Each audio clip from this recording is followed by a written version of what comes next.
சரி விஜய் கூட போறோம், நல்ல ஓட்டு வாங்குறோம். எதுக்கு?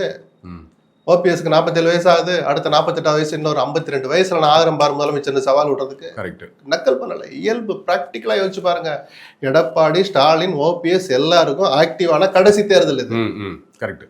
அதனாலதான் பெருந்தன்மையோட நடந்துக்கோங்க, புரிஞ்சுக்கோங்கன்னு ஓபிஎஸ்க்கும் அவருடைய ஆதரவாளர் சிலதை சொல்றாங்க, எடப்பாடிக்கும் சொல்லணும்னு நினைக்கிறாங்க. அவர் காது கொடுத்து கேட்க மாட்டார். சரி வெளியில போய் சொன்னாலும் கட்சியை விட்டு நீக்கிறார், அவர் கட்சியை விட்டு போயிட்டார். இப்போ நீங்க சொல்ற ஆங்கிள் யோசிக்கும் இதுதான் ஆக்டிவா இருக்கக்கூடிய கடைசி தேர்தல்னா பெரும்பாலும் ஓபிஎஸ் திமுக பக்கம் போறதுதான் சான்சஸ் அதிகம் இல்லையா? அதை நம்ம சொல்லணும், ஆப்ஷன் இருக்குன்னு சொல்றேன். என்ன முடிவு எடுக்கிறாருன்னு அவர் எடுக்க போறார், சொல்லட்டும், அப்புறம் இம்பாக்ட பேச. ஏன்னா தாவேக்கா கூட போகும்போது ஒரு நல்ல வழக்கம் போல வாங்குற மாதிரி அவருக்கான ஓட்டிற்கு ஒரு நல்ல வாக்குகளை வாங்குவார். அது வெற்றியா மாறுமாங்கிறது முதல் கேள்வி. ஓபிஎஸ் நிக்கிற தொகுதியில ஜெயிக்க மாட்டாருன்னு நம்ம சொல்லக்கூடாது. ஒரு பொக்கேவை கொடுத்து விடுங்க சார், வாழ்த்து சொல்றது நமக்கு என்ன சார் இருக்கு? ஜனநாயகம் சார் இது. அதாவது தமிழகத்தையே புரட்டி போடுகிற அளவுக்கு அந்த அணி அமையும் அப்படின்லாம் சொல்ல முடியாது.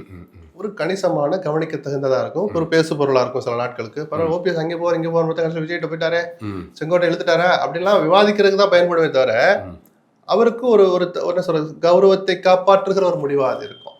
திமுக பக்கம் போறாருன்னா, அணி சேர்றாருன்னா கடுமையான விமர்சனம் வரும். அதை அவர் எதிர்கொள்ற விதம், அதை அந்த மக்கள் அவருடைய சார்ந்த சமுதாயம் ஏற்றுக்கொள்ற அந்த விதத்தை பொறுத்து தான் இம்பாக்ட். ஆனா பர்சனலி வெற்றி உறுதியாகும். ஒரு அடுத்த கட்டமா டு தாவேக்கா திமுக சேர்ந்தா அவர் 5 கொடுத்து, இப்போ தாவேக்கா 25 கொடுக்குறாரு ஓபிஎஸ் பேச்சுக்கு சொல்றாங்க. நம்ம கொடுக்கறோம், நமக்கு என்ன இருக்கு?